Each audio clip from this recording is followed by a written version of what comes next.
Welcome to another episode of the CattleUSA Daily Podcast. Today we are welcoming on Cailie Williams to the podcast. Kaylee is coming on to chat a little bit more about her family's operation and what they are currently doing in Michigan. Kaylee owns a butcher shop in Michigan that is a USDA-approved butcher shop that she bought and took over a few years ago, and now her and her family operate in their rural small town. And so Kaylee comes on, shares a little bit more about her story, and hits on the impact that their community has had from her taking this over, some changes that she's made, and all of the things. So before we hop into this episode with Kaylee, though, if you guys could take just a second to like, subscribe, rate, and review this podcast, we would really appreciate it here at the team. And now, without further ado, let's go ahead and hop into this episode with Kaylee. Kaylee, welcome to the podcast. We are so excited to welcome you on to share a little bit more about your life and your business and everything. You have been around livestock since you were really young. What drew you to stay in agriculture and then not only stay in it, but also eventually step into managing Countryside and what you guys are currently doing?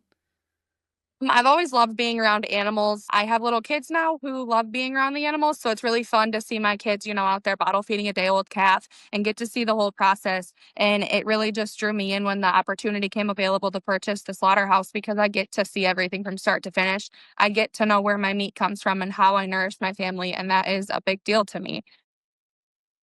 Yeah, 100%. What has that journey kind of looked like for you guys purchasing your meat processing facility? How did that even come about? I would love to hear a little bit more of that Yeah. background.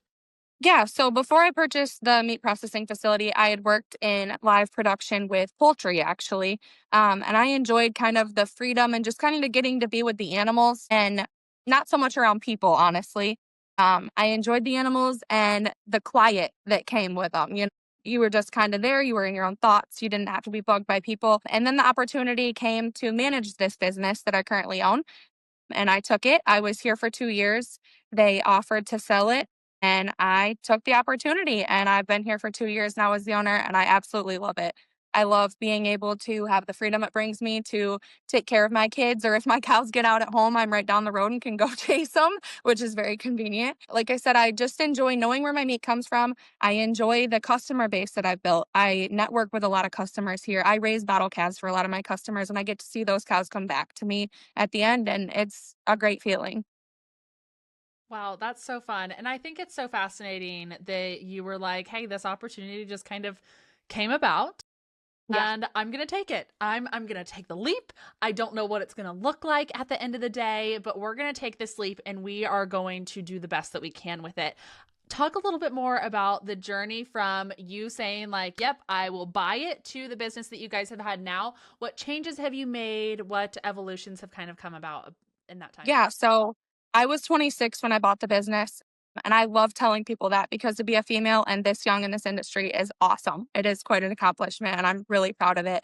From start to finish, it took probably about a year and a half with all of the inspections and the grant getting transferred to my name because we are a USDA inspected butcher shop. And so it did take a little bit of time to get the grant switched over.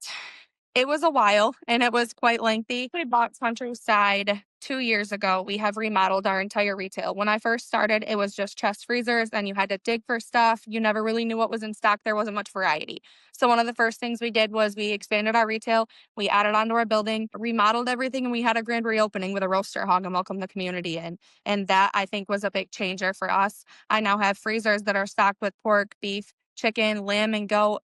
We always have fresh cut steaks that come off of our beef every week, fresh ground beef. And I really think that's been a big driving point for the community because we're such a small town and having this here is a necessity. And it's nice to not have to go to the big box store and not know where your meat comes from. So it really helps us build customer relation here when people can trust what they're feeding their family. Yeah. You touched on a little bit ago how you love being involved in every single step of the process from raising the livestock to butchering to serving your customers. You get a touch point at every single stop that animal makes. What does farm to fork really mean for you and your family? So farm to fork for us is getting the babies the same week that they're born. We bottle feed them in our house. Once they're about 8, 9 weeks old, we pull them off milk, put them out in pasture. We give them hay and grain. They stay there until they're about 1,400 pounds, and then we'll bring them into the slaughter facility.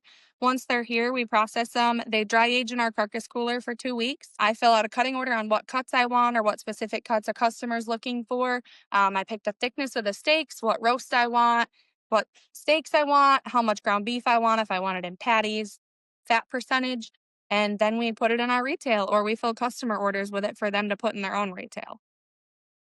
Wow, that's so fun. You've mentioned how like small towns and just like the closeness of the community that you have is really important to your business model and how you guys kind of function, and just the Yeah. local ingredients, the eco-friendly practices, all of those different things that show up in your business. How do these values kind of show up in your business in the day-to-day aspect? And then just touch on the importance of like the butcher shop in your small and rural community. So for like a reward system for our customers, we have a loyalty program. So for every $10 they spend here, they earn a point. After they get those points, they get 15% off their entire purchase, which is kind of a big deal to people raising big families, especially with meat prices nowadays. And so that kind of draws people in. And I think people knowing, oh, hey, this is Kaylee. She lives 7 minutes up the road and she raised this beef. This beef was loved its whole life and now it's going to nourish my family. I think that's kind of a drawing point for people. And we do try and reward our loyal customers that come back. And it's nice. Customers walk in here and I know I'm on a first name basis. They ask me how my kids are, ask me how school's going for my kids. And I just love that. I love knowing my customers that well. Yeah. Can you talk a little bit about the importance of the locker plant in the small and rural community that you have, and just the economic driver that you've kind of been able to continue to maintain and stabilize there? Yeah, so in the state of Michigan, there are not many USDA inspected slaughterhouses nowadays. I think there's just a handful of us. And we actually have customers that come from all over the state to us to be able to resell their meat to their customers. So that is a big driving point. I have customers from Ann Arbor, Monroe, all over that come. I even have customers from Ohio that drive up here with pigs weekly for processing. It is so important that they are able to get that USDA inspection on their package so that they know it's safe meat to put out there in an industry. They sell them in their own farm stores, at their own farmers markets, and that is a big point. There are a lot of non-USDA slaughterhouses that are custom, and those are just as important. I'm glad we have them, but there has to be that USDA mark of inspection for people to be able to resell them and know that it's safe to put in the food system. As far as USDA goes, we do a lot of testing, make sure there's no antibiotics in it. We test for E. coli, listeria, all those things just to make sure that your food is absolutely safe to be put in the system. There's a lot of steps in place with monitoring our coolers and freezers to make sure that everything is absolutely safe. Wonderful, wonderful. You've touched on your kids and how you love how you are kind of making a family operation. Talk about the role that your kids play in the operation. How do you hope that they'll kind of continue to grow up within agriculture as well? Yeah, so right now I have a 6-year-old daughter, a 5-year-old daughter, a 15-month-old son, and we're actually expecting another one in April. And they love being out there. My son is always in his stroller when we're out there bottle feeding because otherwise he likes to get into the milk and grain himself. He thinks it's delicious. Can't keep him out of it. My oldest loves to help feed the cows. She's really a go getter. She likes to get on the trailer and help get them off the trailer when we first get them. She's out there telling me that they're her best friends and petting them daily. My middle daughter is a little more on the wild side. She likes to go out there and chase them, get a reaction out of them, and when they chase her back, she giggles, and it is definitely fun to see. I do hope that someday my kids will learn the butcher process. I mean, they're no stranger to coming down here and seeing the process and knowing where their meat comes from, and they don't shy away from that. And I think that's pretty awesome for a little kid to know where their food comes from. Yeah, absolutely. I love the openness that you have in your family and how you are really able to show your kids from a very young age the entire life cycle of an animal and the importance of the entire life cycle of an animal. Yeah. As you look forward into the future of your business, what excites you about the future of Countryside and your role in supporting local community agriculture? It excites me to be able to think about the future and how we could expand this business, how we can process more animals. We've even gone as far as processing yaks for people, which is not something I ever dreamed I would do. They're a little on the crazy side, but I'm up for it. I think that my kids taking over this business someday is my dream. I love that I was able to create this for them, and I hope that it is still going and successful when they are old enough to take over, and I hope that I built something for them. Wow. Yes, that's the goal I think so many of us have too, is that raising kids in this industry and being able to hand something really meaningful down to them. I have to touch on the yaks though. How And they different are yaks than cows to process? Like did you have to like go through some custom training or anything to like figure out how to process these suckers? Or like I need to know a little bit about the the yaks for a yaks second. The yaks are they're a little on the crazy side. They have big horns, so you have to be quick on your feet when you're around them. They are definitely on the older side of cattle. Usually we see them about 3 to 5 years old, and it's just because they have such small frames. They look like they're huge because the amount of hair they have, but they're actually very petite framed. Most of the time, the customer we were doing them for would grind them into burger. They would sometimes take New York strips off of them. A lot of people like what's called an ancestral blend, especially with yaks, where they put some of the liver in with the ground beef to make a more nutritious blend. So we did that with the yaks. But the main thing with them is just staying out of their way because they are little, but they are mighty and they know how to use those horns. That is fascinating. I can honestly say that our local butcher shop, I don't think that they have ever had a yak walk through their doors, but you never know what the future's Yeah. gonna hold, I guess. And all power to you for like looking at that and being like, you know what, that seems like a challenge, but a challenge that we are willing to accept and Yeah, they to called and continue to take on. I had to get a special exotic USDA license just to process them, but we were up for the challenge, so we Hey, processed, yeah. now you can do zebras and yaks Yeah, and everything else under the sun, apparently. right.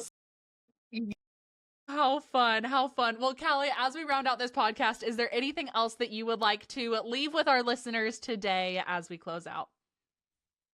I think the main thing that I'd like to drive home to people is just support your local cattle farmers, your local hog farmers, know where your food comes from, know what you're feeding your family, and just trust your local butcher shop with your beef. I mean, we see them and they're raised right, and we want to finish that. We want to finish that process for you right. We want to give you a beautiful product. Wonderful, wonderful. Well, Kaylee, so much. Thank you so much for your time today, for coming on and just sharing a little bit more about your story and all of the things. This was such a fun episode for us to do and a Absolutely. nice little change. And hey, I learned about processing yaks today. So I learned something new every day on this Yeah. podcast. So Kaylee, thank you so much for your time. And to all of you listeners out there, I have Kaylee's links linked down below. If you are intrigued about Kaylee's story and just more about their processing and everything that they are doing, I have that link down below so that you guys can go check that out. And as always, thank you so much for listening, and we'll see you all tomorrow on another episode. Have a good one, y'all.